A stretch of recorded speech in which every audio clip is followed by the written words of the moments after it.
Schools की text books में आपने ये तो पढ़ा ही होगा कि पृथ्वी पर जीवन की शुरुआत कैसे हुई। इसे लेकर वैज्ञानिकों के अलग अलग मत हैं। आए दिन इससे जुड़ी स्टडीज भी सामने आती रहती हैं। लेकिन अगर आप स्पेस और साइंस की दुनिया में खास दिलचस्पी रखते हैं तो आपके मन में एक और सवाल जरूर आता होगा।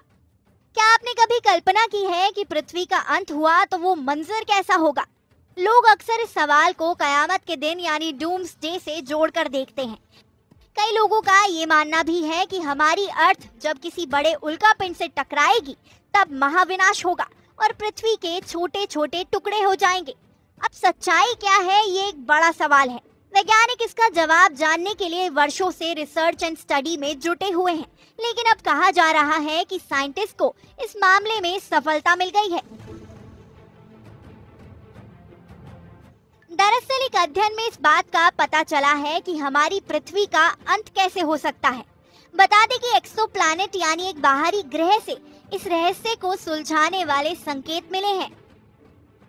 शोधकर्ताओं के मुताबिक हमारे प्लैनेट के अस्तित्व का सूरज से गहरा नाता माना जाता है। गौरतलब है कि जब तक धरती पर सूरज की किरणें पड़ती रहेंगी और अर्थ को सनलाइट मिलती रहेगी तब तक धरती का अस्तित्व भी बना रहेगा। रिसर्चर्स की स्टडी के मुताबिक एक्सोप्लैनेट को अपने तारे की ओर जाते देखा गया है और ऐसा माना जा रहा है कि एक्सोप्लैनेट अपने तारे में समाकर नष्ट हो सकता है। इस वजह से धीरे धीरे एक्सोप्लैनेट की अपनी कक्षा कम हो रही है। शोधकर्ताओं का ये मानना है कि एक्सोप्लैनेट अपने तारे में समा जाते हैं और नष्ट हो जाते हैं। इसे आप ऐसे समझ सकते हैं कि जैसे पृथ्वी के लिए सूर्य है, ठीक उसी प्रकार एक्सोप्लैनेट के लिए उसका तारा है। ऐसे में द एस्ट्रोनॉमिकल जर्नल लेटर्स की रिपोर्ट के अनुसार प्लैनेट्स की लाइफ साइकिल को समझने के लिए ये अध्ययन बहुत जरूरी है। वैज्ञानिकों के अनुसार एक्सोप्लैनेट की ऑर्बिट घटती जा रही है और ये एक्सोप्लैनेट धीमी रफ्तार से अपने तारे की ओर बढ़ रहा है। बता दें कि बाहरी ग्रह की ऑर्बिट हर वर्ष 131 मिलीसेकंड की दर से घट रही है। साल 2009 में नासा द्वारा एक्सोप्लैनेट केपलर 1658b से जुड़ी जानकारी साझा की गई थी।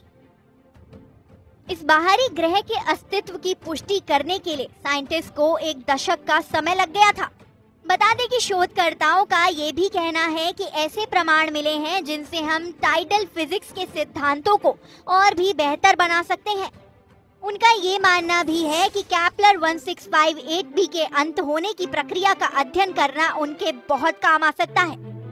तो क्या ये भी कहा जा सकता है कि पृथ्वी की कक्षा भी धीरे धीरे कम होती चली जाएगी और अंत में सूर्य में समा जाएगी? इस टॉपिक पर आपका क्या कहना है, हमें कमेंट सेक्शन में बताएं। साथ ही इस वीडियो को लाइक और शेयर करना ना भूलें।